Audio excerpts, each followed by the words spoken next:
Hello, you silly geese. It is I, Lily, and today I shall bring you the ultimate crafting guide for crafting the best weapon you can for all of your Thorns builds and characters. With the help of Queen Rosalie from the Thorns Discord, which you can join from the link in the description below, I have learned that we can deterministically craft the perfect Thorns spear or mace with a very simple crafting method. Now, there's quite a lot of variance when it comes to the cost of crafting your perfect Thorns weapon. However, the process I followed in this video cost me approximately 10 chaos, which works out to 69 exalt or a quarter of a divine. The variance comes out of the fact that the spear bases tend to be between 1 and 10 exalts each for a white base, whereas the mace bases, depending what you're looking for, can be between 1 exalt and 5 divines. This is because exceptional bases of the 1.65 attack speed maces are extremely expensive to get within a reasonable item level bracket. Now, the crafting methodology is almost exactly the same between a spear and a mace because they can roll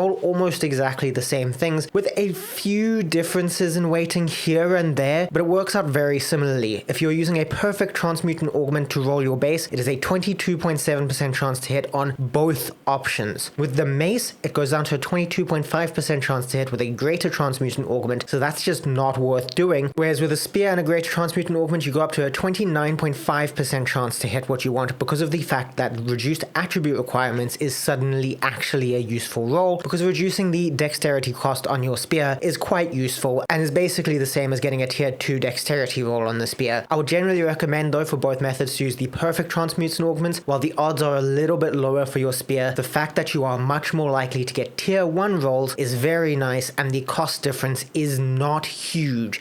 You do also have the option of buying a blue base. This is a pretty viable option for maces actually, because a lot of blue bases exist because any mace base works, whereas for the spear, buying a blue base can be a little bit difficult. At the time of recording this audio, there were only 6 spear blue bases on the market within dexterity requirements that we like, with rolls that we like. So for spear, I definitely recommend roll your own blue base. Now, I've been talking for a little bit of time what the chances of hitting what you want are, but it is worth you knowing what you actually want. Firstly, you do not give a flying fuck about the prefixes that can roll on a spear or a mace. They add damage to the weapon, and damage to your weapon does not impact thorns at all. However, suffixes can make quite a big difference. Now, our ideal suffix on a mace is attack speed, whereas on a spear, I would say that attributes are slightly better. But these are the two primary rolls that you're going to look for on your blue base. On a spear, you can also look for reduced attribute requirements. This is pretty much equivalent to a tier 2 dexterity roll, so it's not a bad option. Whereas this is kind of useless on a mace because as a Thorns build, you do want a lot of strength anyway. And one other roll that can be taken on both spears and maces, although I don't recommend it if you're playing Warbringer, is plus level to melee skills. The reason I don't recommend it for Warbringer is the main use of these increased levels to your melee skills is to get your resonating shield leveled up, and resonating shield is used to break armor, but on Warbringer you don't need resonating shield to break armor, so the plus level to melee skills is kind of useless on Warbringer. That does mean that the craft is a little bit harder to hit on Warbringer. However, the plus level to melee skills is the rarest modifier that we care about, so it's not really making a huge difference, and the craft is still going to be pretty easy. And anyway, your ideal rolls are attributes or attack speed. Now, once you have your perfect suffix on your blue base, you do want to get a prefix on it because that will make future steps in the crafting process easier. Once you have a 2-mod blue base with a good suffix, you can use either the greater Essence of Haste or the Infinite to regal your item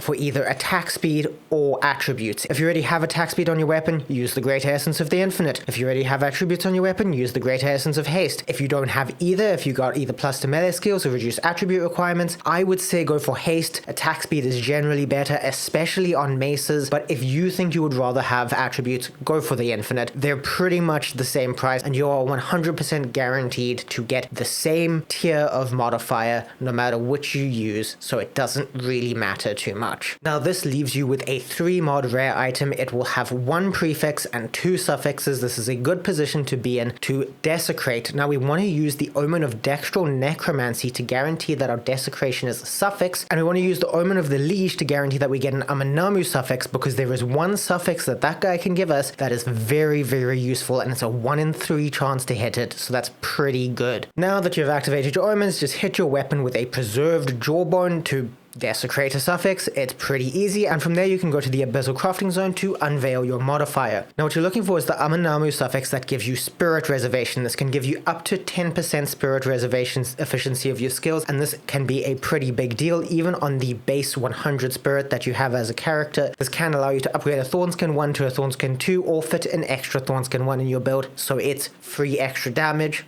If you miss on this, I recommend starting over from the beginning. However, if you did start with a more expensive base like the high attack speed maces, you can use the Omen of Echoes before you unveil to allow for a reroll. This Omen is very expensive, and if getting to this point didn't cost you more than the cost of the Omen, just make the base again from the start, because other than spending more time, it achieves exactly the same thing. So Omen of Echoes is kind of an option, and so is the Omen of Light to annul the Desecration mod if you want to, but I just don't think it's worth it for us. Our weapon is cheap enough as is. From this point, you will have 1 prefix modifier and 3 excellent suffix modifiers. You basically have your best in slot weapon here, and you could stop here if you want. However, for the low cost of 3 Exalts, it's free real estate.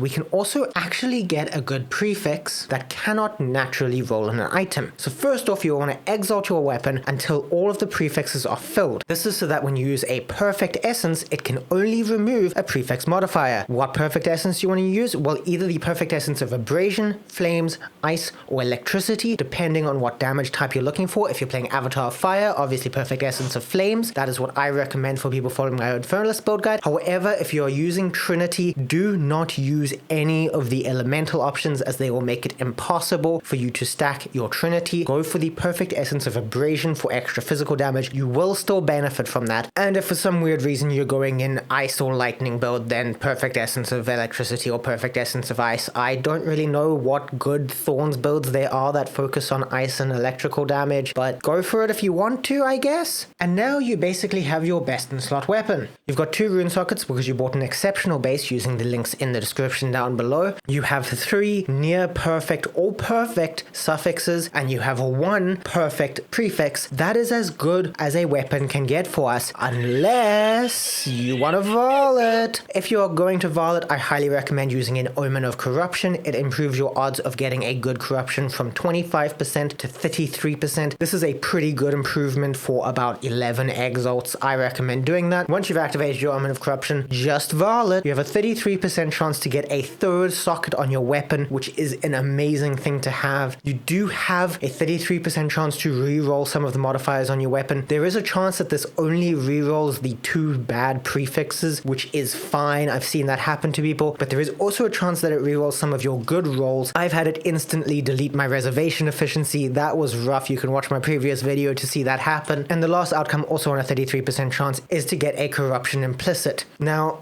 you can get reduced attributes requirements, and you can get increased attack speed, but they're kind of bad rolls compared to the explicit you can get on the weapon. But at least if you get an implicit, it didn't brick your item. It's just as good as it was before you vaulted it. But there are no implicits to really look for, because most implicits are just adding damage to the weapon, which we don't care about. And now that you've followed this entire process, you have a best in slot spear or mace for your Thorns build. It literally does not get better than this. You have 3 sockets, you have damage as, you have attack speed, you have attributes, and you have reservation efficiency. You have an amazing weapon, and now you just need to know what to socket into your sockets. I personally prefer to use the skill speed sockets because I don't play a Warbringer, and speeding up my resonating shield is quite a handy thing to do, so I like the skill speed runes. A lot of people like the 5% of damage as extra of every element rune. It's very expensive, but it does work out to, once you've got 3 of them, 15% of damage as extra fire if you're Avatar of Fire, or 45% of damage as extra damage if you're not. You can also go for the spirit runes. These can be quite nice for getting an extra thorn skin. That can also be really good. So really, the world is your oyster on the socketables. Just have a look around at what you can get, and you can ask in the Discord to know if your runes that you want to socket in there actually works with thorns. I will answer your questions. There are a bunch of community members who will answer your questions. Kulturak is also in the Discord because this is the Thorn Hub. And also feel free to join the Cult of Thorns guild in-game if you want to be a part of the Thorns Club, because it's a pretty cool build. Guild, and there's a lot of pretty cool people around. It's been a nice short video. Thank you all for sticking around with me. Like if you liked it, and if you want to see other future Thorns content, I'm working on a very cool Blood Barrier build at the moment. Subscribe as well for pretty much the same reason. Comment your appreciation to Queen Rosalai for figuring out this crafting methodology, and just to let me know how your spear went. Thank you for hanging out, and I'll see you in my Twitch. Goodbye.